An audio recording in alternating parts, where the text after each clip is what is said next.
नमस्कार दोस्तों, मैं संदीप चौधरी। आज हम प्लस टू का एक टॉपिक स्टार्ट करेंगे और क्लास 12 सब्जेक्ट आपको पता ही है, मैथ है। और एक्सरसाइज 3 और मैट्रिक्स यानी आव्यूह। हम तीसरी प्रश्नावली पढ़ेंगे, उसके बाद चौथी पढ़ेंगे, फिर पांचवी पढ़ेंगे, क्योंकि तीसरी, चौथी और पांचवी ये तीनों एक ही एक्सरसाइज है। तो देखो हमें क्या करना है, मैट्रिक्स यानी आव्यूह हिंदी में बोलते हैं इसको, इसकी सामान्य जानकारी देखो। सबसे पहले जो मैट्रिक्स है इसको ए आई जे से लिखा जाता है भाई। किससे लिखा जाता है? ए आई जे से। यहाँ पे मैंने कुछ अवयव लिख रखे हैं, यानी एलिमेंट लिख रखे हैं, जैसे A11, A12, A13। इनका मतलब क्या है ये अभी मैं बताऊंगा। उससे पहले देखो, यहाँ जो मैट्रिक्स है, यहाँ मैट्रिक्स की कोटि लिखी जाती है भाई। क्या लिखी जाती है? कोटि। यहाँ मैट्रिक्स की कोटि लिखी जाती है, इंग्लिश में ऑर्डर बोला जाता है भाई। इसको क्या बोला जाता है? ऑर्डर बोला जाता है। ठीक है, अब ये कोटि क्या है देखो। अगर मैट्रिक्स की बात करें तो याद रखना, मैट्रिक्स हमेशा इस बड़े ब्रैकेट के अंदर होता है, हमेशा इस बड़े ब्रैकेट के अंदर होता है। एक इस टाइप का भी आता है भाई, और इसको हम डिटरमाइनेंट बोलते हैं, यानी सारणिक। तो याद रखना, ये और ये लगभग एक जैसे दिखाई देते हैं, लेकिन ये मोड टाइप में होता है। और ये कैसा होता है? बड़ा ब्रैकेट आप सबने देखा है, यानी दोनों साइड बड़ा ब्रैकेट लगा होता है। ठीक है, अब इसके अंदर दो चीज होती है, एक तो होता है पंक्ति और एक होती है इसकी कॉलम, यानी जिसको हम स्तंभ बोलते हैं।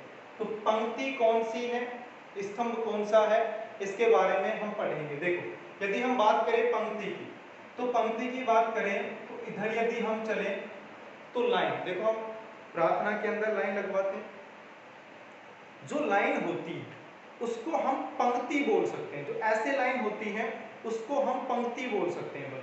तो यदि बात करें तो ये जो इस टाइप की जो लाइन जा रही है, ये लाइन जा रही है, इसको हम पंक्ति बोलेंगे। ये पंक्ति हो गई, ये लाइन भी जा रही है, यानी ये दूसरी पंक्ति हो गई। ये लाइन भी जा रही है, यानी ये तीसरी पंक्ति हो गई। मतलब ये हुआ कि पहली पंक्ति को हम R1 से लिखेंगे, दूसरी पंक्ति को हम R2 से लिखेंगे, और जो तीसरी पंक्ति है इसको हम R3 से लिखेंगे भाई। यहाँ तक किसी को कोई दिक्कत नहीं होगा कि भाई यहाँ पर जो लाइन है ये लाइन ऐसे चलेंगी, एक को R1, एक को R2, एक को R3 हम बोलेंगे। ठीक है, अच्छा। उसके बाद एक तो हो गई पंक्ति, यानी पंक्ति की बात करें तो R से लिखते हैं। R से क्यों लिखते हैं? क्योंकि पंक्ति को इंग्लिश में रो बोलते हैं भाई। क्या बोलते हैं? रो। इसलिए इसको R से लिखा जाता है भाई। ठीक है, ये तो हो गई पंक्ति की बात। याद रखना है, इस टाइप से जो लाइन होती है उनको हम पंक्ति बोलते हैं, रो बोलते हैं। ठीक है, अच्छा। फिर बात करें, इसके अंदर पंक्ति के अलावा होता है स्तंभ। क्या होता है? स्तंभ। और यदि हम बात करें स्तंभ की, तो स्तंभ को इंग्लिश में कॉलम बोला जाता है। और कॉलम को किससे लिखेंगे हम? C से लिखेंगे। यानी हम बात कर लें तो इधर चलेंगे तो ये कॉलम फर्स्ट, इधर चलेंगे ये कॉलम सेकंड, इधर चलेंगे ये column third. Column first, column second, column third. जैसे आगे चलते जाएंगे तो कॉलम फोर्थ, कॉलम फिफ्थ, ऐसे चलता जाएगा। अगर ऐसे चलोगे तो क्या आएगा? देखो, ये R3, फिर R4, फिर R5, ऐसे चलता जाएगा। ठीक है, लगभग हमारे सिलेबस में 3 या 4, यानी 3 पंक्ति 3 स्तंभ मैक्सिमम इतना दिया गया है। इससे ज्यादा है वो कॉलेज में चलता है, हमारे प्लस 2 में सिर्फ इतना ही चलता है। तो पंक्ति इस साइड की जो भी होती है ये लाइन, इसको हम पंक्ति बोलते हैं। इस साइड की जो भी लाइन होती है उनको हम स्तंभ बोलते हैं। यहाँ तक समझ में आ गया? इसको AIJ से हम लिख सकते हैं। आई का मतलब होता है पंक्ति, ये आई दर्शा रहा है पंक्ति को भाई। और ये जो जे है ये दर्शा रहा है स्तंभ को, यानी ये R और ये क्या हो गया? C। AIJ आगे पंक्ति को दर्शा रहा है, J स्तंभ को दर्शा रहा है। देखो, अब बात कर लें इसकी। तो यदि हम बात करें तो यहाँ मैंने A11 क्यों लिखा है भाई, यहाँ A12 लिखा, यहाँ A13 लिखा, ऐसा क्यों लिखा? इसलिए लिखा क्योंकि A11 का मतलब देखो तो ये एक है ना, ये आगे वाला, ये तो किसको दर्शा रहा है, ये दर्शा रहा है पंक्ति को। तो जो पीछे वाला एक है ये किसको दर्शा रहा है, स्तंभ को। यानी A11 A12 मतलब पहली पंक्ति दूसरा कॉलम, A13 पहली पंक्ति तीसरा कॉलम। ऐसे याद नहीं रखना, हमें याद इतना रखना है कि जो R1 है वो A11 से स्टार्ट होगी। कहां से स्टार्ट होगी, A11 से। R2 कहां से स्टार्ट होगी भाई, A21 से। और जो R3 है वो कहां से स्टार्ट होगी, A31 से। यदि मैं आपसे पूछूं कि चौथी पंक्ति कहां से स्टार्ट होगी, तो A11 A21 A31, तो चौथी कहां से स्टार्ट होगी भाई, A41 से। ठीक है, यहां तक कोई दिक्कत नहीं है। याद रखना R1 है उसको A11 से स्टार्ट करेंगे, R2 है उसको A21 से स्टार्ट करेंगे, R3 है उसको A31 से स्टार्ट करेंगे। यहां तक किसी को कोई दिक्कत नहीं होगी भाई। ठीक है, अब चलते हैं इसकी कोटि या फिर ऑर्डर पर। अब ये कोटि ऑर्डर क्या होता है भाई, यहां हमेशा R क्रॉस C लिखा जाता है भाई। क्या लिखा जाता है, R क्रॉस C। और R का मतलब मैंने अभी बताया कि R का मतलब पंक्ति और C का मतलब होता है स्तंभ। R क्रॉस C मतलब पंक्ति और स्तंभ की बात कर रहा है। अच्छा, याद रखना हमेशा कि जो आगे है, ये जो आगे दिया गया है R, ये पंक्ति को दर्शाएगा, पीछे वाला कॉलम को दर्शाएगा। जैसे मान लीजिए कि मैंने ये लिख दिया कि 2 into 3, ये इसकी कोटि दी, मान लीजिए ये इसकी कोटि दी गई। मैं आपसे पूछूं कि भाई 2 गुणा 3 ये इसकी कोटि है, तो इसमें पंक्ति कितनी होंगी, तो पंक्ति देखो ये R का मान होगा, फिर क्रॉस ये किसका मान होगा, C का। यदि आपने उल्टा पढ़ लिया कि सर C का मान 2 है R का मान 3 है, तो ये समझो कि ये पूरा गलत हो गया। मैट्रिक्स की जो स्ट्रक्चर है, संरचना है, वो पूरा गलत हो जाएगा और आपका आंसर नहीं आएगा। ठीक है, अब RC को याद कैसे रखें, बाइक सब चलाते हैं लगभग, बाइक कार, और सबको पता है कि जो RC है, जब भी हम पकड़े जाते हैं, पुलिस हमें पकड़ते हैं तो क्या करते हैं, RC दिखा, क्या दिखा, RC, यानी बाइक की RC। वहां से याद रखना है RC, RC, R पहले पंक्ति उसके बाद कॉलम का मान होता है। इनको गुणा करके नहीं लिखना है, ऐसे ही कोटि को दर्शाया जाता है। 2 गुणा 3, जैसे मैंने लिख दिया यहाँ 3 गुणा 4, तो इसका मतलब क्या हुआ भाई कि R का मान कितना है 3, C का मान कितना है 4, तो इसको हम बोलते हैं कोटि, ऑर्डर बोला जाता है। ठीक है, यहाँ तक कोई दिक्कत नहीं है। पहला अवयव A11, दूसरा अवयव A12, तीसरा अवयव A13, A21, A22, A23, ऐसे चलता जाएगा, A31, A32, A33, ये ऐसे चला जाएगा।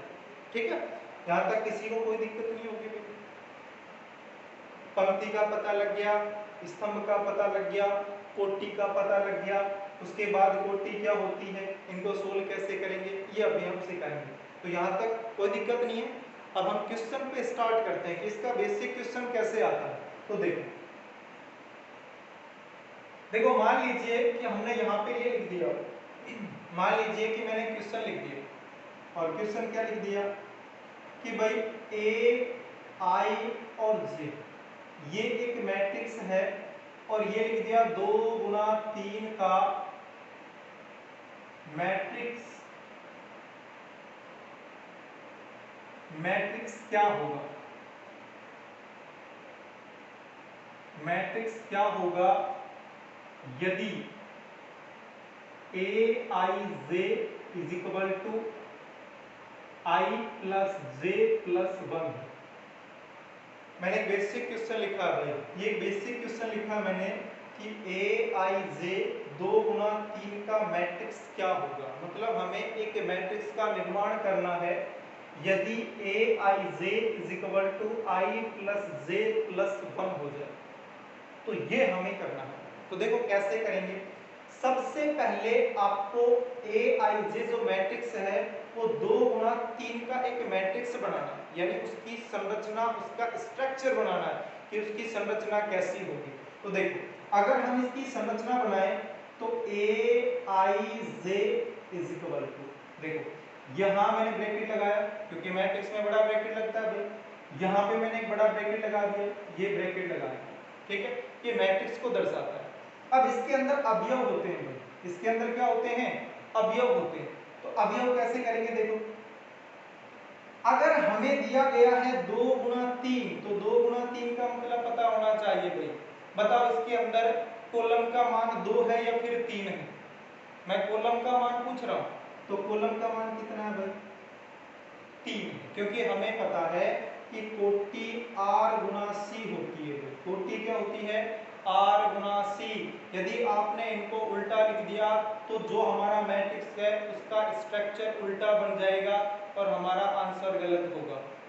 याद रखना, पहले R का मान होता है, उसके बाद C का मान। यहाँ से इस टाइप का काफी बार एग्जाम में एक क्वेश्चन आया हुआ है, वो भी 1 नंबर का क्वेश्चन आता है और 1 नंबर बहुत इंपॉर्टेंट होता है। तो देखो 2 गुणा 3 यानी R क्रॉस C, ठीक है। अच्छा, इसका मतलब हमें ये पता लग गया कि सर जो R का मान है वो 2 है, और R का मतलब सबको पता है कि R का मतलब होता क्या है भाई, पंक्ति, जिसको इंग्लिश में हम रो बोलते हैं भाई। बताओ होता है कि नहीं होता है। और उसके बाद C यानी 3 लिख रखा है, और 3 का मतलब सबको पता है कि स्तंभ होता है। क्या होता है, स्तंभ होता है भाई। और स्तंभ को हम कॉलम से लिखते हैं, किससे लिखते हैं, कॉलम से लिखते हैं कि नहीं लिखते हैं। स्तंभ, इसका मतलब 2 पंक्ति होनी चाहिए, 3 स्तंभ होने चाहिए। तो मैंने बताया था देखो पंक्ति के बारे में, पहली पंक्ति बताओ कहां से स्टार्ट होती है, A11 से। तो पहली पंक्ति मान लीजिए यहां लिख लूंगा और दूसरी पंक्ति मैं यहां लिखूंगा। तो पहली पंक्ति A11 से स्टार्ट होगी भाई, कहां से होगी, A11 से। तो मैंने यहां लिख दिया A11, पहली पंक्ति स्टार्ट हो गई। अच्छा, दूसरी पंक्ति कहां से स्टार्ट होगी, देखो दूसरी पंक्ति कहां से स्टार्ट होगी, A21 से। तो यहां पे मैंने लिख दिया A21, ठीक है। अब देखो हमें करना क्या है, A11 A21। तो बताओ हमें पंक्ति पता लग गया, ये R1 हो गई, ये R2 हो गई। यदि हम बात करें अब कॉलम की, किसकी बात करें, तो कॉलम। तो बताओ कॉलम कितने होने चाहिए भाई, कॉलम होने चाहिए 3। कितने होने चाहिए, 3। तो देखो ये कॉलम फर्स्ट, यहाँ पे कोई दूसरा कॉलम आएगा, कॉलम सेकंड, यहाँ पे कोई तीसरा कॉलम आएगा, कॉलम थर्ड। देखो कॉलम को आप बेसिक यदि देखें तो हम घरों में पिलर लगाते हैं, क्या लगाते हैं, पिलर। उस पिलर को ही स्तंभ बोला जाता है, कॉलम बोला जाता है। यानी ऐसे ही तो होते हैं भाई पिलर, पिलर ऐसे थोड़ी ना होते हैं, पिलर ऐसे लगाते हैं घरों में, लगाते हैं ना, तो वो होते हैं कॉलम। उसको हिंदी में स्तंभ बोला जाता है।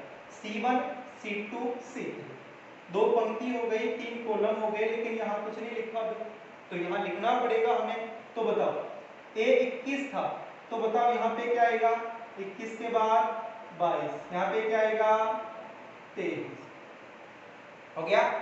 A11 था, तो A11 के बाद क्या आएगा भाई, A12, उसके बाद क्या आएगा A13। ऐसा मत कर देना कि इन सबको मिला के लिख दो, इनके बीच में दिखाई दे रहा है ना थोड़ा थोड़ा गैप होता है, यहाँ पे भी गैप है, यहाँ पे भी गैप है, इधर भी गैप है, इधर भी गैप है। तो देखो 2 पंक्ति हो गई, देखो 1 पंक्ति 2 पंक्ति, 3 कॉलम हो गए, पहला कॉलम, दूसरा कॉलम, तीसरा कॉलम। तो मतलब जो इसका ऑर्डर है वो 2 गुना 3 का, और इसी का हमें निर्माण करना है, इसी मैट्रिक्स का हमें क्या करना है, निर्माण करना है। तो देखो अब ये हमें लिख तो दिया, लेकिन यहाँ अवयव भी तो पता होना चाहिए कि A11 A12 A13, तो अवयव क्या है भाई, यहाँ पे अवयव निकालते हैं। देखो आपको एक मशीन दी गई है, क्या दी गई है, एक मशीन दे रखी है कि सर I प्लस J और प्लस 1, ये एक मशीन का काम करेगी भाई। किसका काम करेगी, एक मशीन का काम करेगी। आपको A11 चाहिए, A11 ध्यान से देखना, A11 का मतलब क्या हुआ भाई, यहाँ देखो ए आई जे होता है कि नहीं होता है, तो बताओ इस आई की जगह एक आया कि नहीं आया, और इस जे की जगह क्या आ गया, एक आ गया। मतलब ये हुआ कि आई की जगह एक लिखना है, जे की जगह एक लिखना है, is equal to I plus J plus one. तो बताओ इस आई की जगह यहाँ एक लिखा है तो एक, फिर प्लस इस जे की जगह एक लिखा है तो एक और प्लस एक इज इक्वल टू कितना हो गया भाई, 3 हो गया भाई। देखो यहाँ ए आई जे है, आई देखो ये आई यहाँ पे आया, ये जे यहाँ पे आया और प्लस 1 किया, तो यहाँ A11 की बात करें तो आई की जगह एक लिख दिया, जे की जगह कितना लिखा है, एक लिखा है, तो मैं भी इस मशीन के अंदर आई की जगह एक और जे की जगह एक लिख दूंगा भाई। तो एक plus one is equal to कितना आ गया, 3 आ गया। बताओ आया कि नहीं आया। अच्छा A11 का मान आया है, ये तो A12 का मान चाहिए, तो A12 ध्यान देना, A12 जो आगे है ये किसका मान है, आई का मान, और जो पीछे वाला है ये किसका मान है भाई, जे का मान। A12 मतलब आई की जगह एक लिखना है, जे की जगह 2 लिखना है, मशीन तो यही रहेगी। तो आई की जगह आपने एक लिख दिया, फिर प्लस, जे की जगह आपने 2 लिख दिया, फिर प्लस 1, तो इज इक्वल टू देखो कितना आया, 1 2 3 और 1 हो गया, यानी टोटल हो गए 4। यहाँ का कोई दिक्कत नहीं है। A11 हो गया, A12 हो गया। अब A13 की बात कर लेते हैं भाई, A11 A12 A13 की बात कर रहे हैं हम। तो देखो आगे वाला बताओ क्या है, आई, पीछे वाला किसका मान है, जे का। तो आई की जगह एक लिखना है, जे की जगह 3 आ गया तो 3 लिखना है, लिखना इसी में है, तो एक, जे की जगह लिख दिया 3, फिर प्लस 1 है तो प्लस 1, टोटल कितने हो गए, 1 3 4 1 5, यानी यहाँ पे आ गया 5। ठीक है। अच्छा A11 हो गया, A12 हो गया, A13 हो गया, क्या A14 निकालने की आवश्यकता है क्या भाई, A14 की आवश्यकता है क्या, आवश्यकता ही नहीं है। तो चलो पहली पंक्ति कंप्लीट हो गई, A21 भी तो निकालना पड़ेगा भाई, तो हम निकाल रहे हैं A21। तो देखो A21 इज इक्वल टू, बताना भाई ये आगे का मान आई का होता है कि जे का मान होता है, तो आगे का मान तो आई का होता है, और जो पीछे का मान है वो किसका मान है भाई, जे का मान है। किसका मान है, जे का। तो देखो आई की जगह अब 2 लिखना है भाई, और जे की जगह आपको 1 लिखना है, तो लिखो आई की जगह 2, तो 2 फिर प्लस, जे की जगह कितना लिखना है, 1 फिर प्लस 1, तो 2 3 और 1 4, 21 का मान हो गया। उसके बाद A22 इज इक्वल टू, आई की जगह 2 लिखना है, जे की जगह 2 लिखना है, दोनों की जगह 2 2 लिखोगे तो 2 प्लस 2 प्लस 1, 4 और 1 कितना हो गया, 5। A23 की बात करें तो देखो आगे वाला है ये आई का मान है, पीछे वाला किसका मान है, जे का मान है, इज इक्वल टू आई की जगह 2, जे की जगह 3 प्लस 1, तो टोटल कितना हो गया, 6 हो गया। A11 A12 A13 A21 A22 A23, बताओ इस मैट्रिक्स के अंदर जो भी अवयव है इनको हम अवयव बोलते हैं भाई, एलिमेंट, तो इनके जो भी मान थे वो हमने निकाल दिए। इसके अंदर जैसे आप रखोगे ए i j is equal to, ये मैंने ब्रैकेट लगा दिया भाई, याद रखना मैट्रिक्स में बड़ा ब्रैकेट होता है, मैं बार बार बता रहा हूँ, अगर इसके अलावा कोई और ब्रैकेट लगा दिया तो क्वेश्चन गलत हो जाएगा। ठीक है। अच्छा यहाँ की यदि हम बात करें A11 का मान बताओ कितना है, 3, तो इस A11 की जगह मैं क्या लिखूंगा, 3, A12 की जगह क्या लिखना है, 4, A13 की जगह कितना लिखना है, 5, A21 की जगह कितना लिखना है, 4, A22 की जगह कितना लिखना है, 5, और A23 की जगह कितना लिखना है, 6 लिखना है।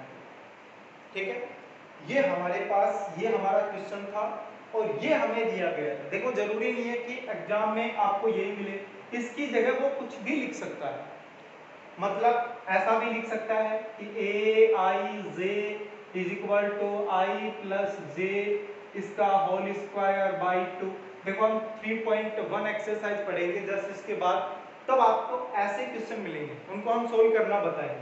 तो यहाँ तक किसी को कोई दिक्कत है तो वही पूछ सकता है। ये इसका बेसिक स्ट्रक्चर है, ये पहला अवयव, ये दूसरा अवयव, ये तीसरा अवयव, ये चौथा अवयव, ये पांचवा अवयव। अच्छा एक बात और पूछ लेता हूँ, देखो अगर इसकी कोटि की बात करें तो इसकी कोटि बताओ 2 गुना 3 है कि नहीं है भाई? इसकी जो कोटि है, इसकी कोटि है 2 गुना 3। यदि मैं आपसे पूछूं कि इस मैट्रिक्स में अवयवों की संख्या कितनी है, इस मैट्रिक्स में अवयवों की संख्या कितनी है, तो इस मैट्रिक्स में अवयवों की संख्या देखोगे, पहला अवयव, दूसरा, 2 हो गए, तीसरा, चौथा, पांचवा, छठा, मतलब टोटल 6 अवयव है ना। हमें ऐसे काउंट नहीं करना। देखो जैसे ही जो कोटि दी गई, कोटि है 2 गुना 3, कोटि यही रहेगी। अगर आपसे पूछे अवयवों की संख्या, तो देखो अवयवों की जो संख्या है, अवयवों की संख्या, तो अवयवों की संख्या क्या आएगी कि 2 गुना 3, इन दोनों को गुणा करके लिखेंगे 6, इनको गुणा करने पर जो 6 आता है उसको हम अवयवों की संख्या या नंबर ऑफ एलिमेंट, ठीक है, इंग्लिश में नंबर ऑफ एलिमेंट, तो ये एलिमेंट कहलाते हैं। अब मैं एक क्वेश्चन और करना चाह रहा हूं भाई, इधर मैं एक क्वेश्चन और कर लेता हूं, उसका आंसर आपको देना है। देखो आंसर देखो, मान लीजिए कि मैंने क्वेश्चन लिखा है, मैंने एक क्वेश्चन लिखा और क्वेश्चन ये लिखा कि ये एक ब्रैकेट है, इसके अंदर उसने कुछ अवयव लिख के दे दिए, 2 4 6 7 8 10 20 25 फिर 30 2 1 4। मान लीजिए कि ये एक मैट्रिक्स दे दी, हमसे उसने पूछ लिया कि भाई सबसे पहले इसका ऑर्डर बताओ, यानी कोटि बताओ। क्या बताओ? कोटि, पहला क्वेश्चन। तो इसकी कोटि क्या होगी? देखो कोटि की बात करें तो कोटि का मतलब सबको पता है कि सर R क्रॉस C होता है। कोटि का मतलब क्या होता है? R cross C। देखो यहाँ पे हमने पढ़ भी रखा है कि कोटि ऑर्डर R क्रॉस C बताओ होता है कि नहीं होता है?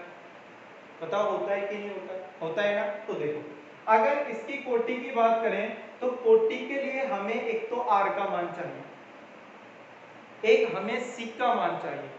R पंक्ति, C कॉलम, और पंक्ति आपको पता है कि जो लाइन होती है, देखो ये पहली पंक्ति, ये दूसरी पंक्ति, ये तीसरी पंक्ति और ये चौथी पंक्ति। तो बताओ R का मान कितना आया भाई? R का मान 4 है, तो यहाँ R की जगह 4, उसके बाद क्रॉस, फिर है C। याद रखना पहले R का मान ही लिखना है, पहले C का मान लिख दिया तो मैं फिर बता रहा हूं कि क्वेश्चन गलत हो जाएगा। पहले R का मान आ गया 4। उसके बाद बात करें हम कॉलम, तो देखो ये कॉलम फर्स्ट, ये कॉलम सेकंड, और ये कौन सा है भाई? Column third. यानी इसके अंदर कॉलम स्तंभ कितने हैं भाई? स्तंभ और कॉलम एक ही बात है। इस पे कभी डाउट करो कि सर स्तंभ कभी स्तंभ बोलते हो, कभी कॉलम बोलते हो। भाई स्तंभ है वो हिंदी में बोला जाता है, कॉलम है वो इंग्लिश में बोला जाता है, तो दोनों पढ़ सकते हैं, इंग्लिश मीडियम और हिंदी मीडियम। तो देखो first column, second column, third column, तो कॉलम 3 है, तो यहां मैं C की जगह लिख दूंगा 3। तो पहला आंसर तो हमारा ये हो गया। इसकी कोटि पूछी थी, कोटि हमने बता दी। उसके बाद ये उसके बाद देखो, उसके बाद हमसे वो पूछ सकता है कि नंबर ऑफ एलिमेंट, यानी अवयवों की संख्या, हमसे पूछ सकता है वो कि अवयवों की संख्या कितनी होगी भाई। तो देखो अवयवों की संख्या कितनी होगी ये हम देखते हैं। नंबर ऑफ एलिमेंट, अवयवों की संख्या, तो अवयवों की संख्या अब ऐसे काउंट कर सकते हो तो कि 1 2 3 3 6 9 12, ऐसे नहीं करना। कोटि आपको पता लग गया, इन दोनों को गुणा कर दो, तो 4 गुणा 3 करोगे तो 12 आएगा कि नहीं आएगा? तो अवयवों की संख्या, जैसे ही आप कोटि को गुणा करके लिख दोगे तो अवयवों की संख्या। उसके बाद फिर आपसे पूछ सकता है कि आप A21 बताओ, इसकी वैल्यू बताओ। फिर आपसे पूछ सकता है कि A12 की वैल्यू बताओ। फिर आपसे पूछ सकता है A33 की वैल्यू बताओ। फिर आपसे पूछ सकता है A41 की वैल्यू बताओ। A21 एक एलिमेंट है, A33 ये भी एक एलिमेंट है, A12 ये भी एलिमेंट है, A41 ये भी एलिमेंट है। यानी हमें इन एलिमेंटों की वैल्यू बतानी है, यानी इसमें इसका मान क्या होगा। तो देख, स्ट्रक्चर अगर आपको याद है संरचना, तो इन सभी क्वेश्चनों का आंसर आप आसानी से दे सकते हो। देखो स्ट्रक्चर में देखो, पहली लाइन A11 से स्टार्ट, दूसरी A12, A13 ऐसे चलेगा, और ऐसा स्ट्रक्चर हमने इसमें भी बनाया था भाई। बताओ, अगर स्ट्रक्चर आपको पता है तो ये क्वेश्चन भी कर सकते हो, ये भी कर सकते हो। और स्ट्रक्चर बस इतना याद रखना है कि R1 A11 से स्टार्ट होता है, R2 A21 से स्टार्ट होता है, R3 A31 से स्टार्ट होता है, और ये ऐसे चलता जाता है।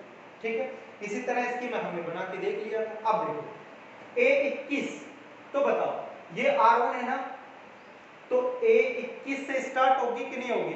बताओ, यहां ये A21 फिर क्या आएगा, क्या सही है क्या, क्या A21 से स्टार्ट होगी क्या, नहीं, A21 से कौन सी स्टार्ट होगी, दूसरी वाली।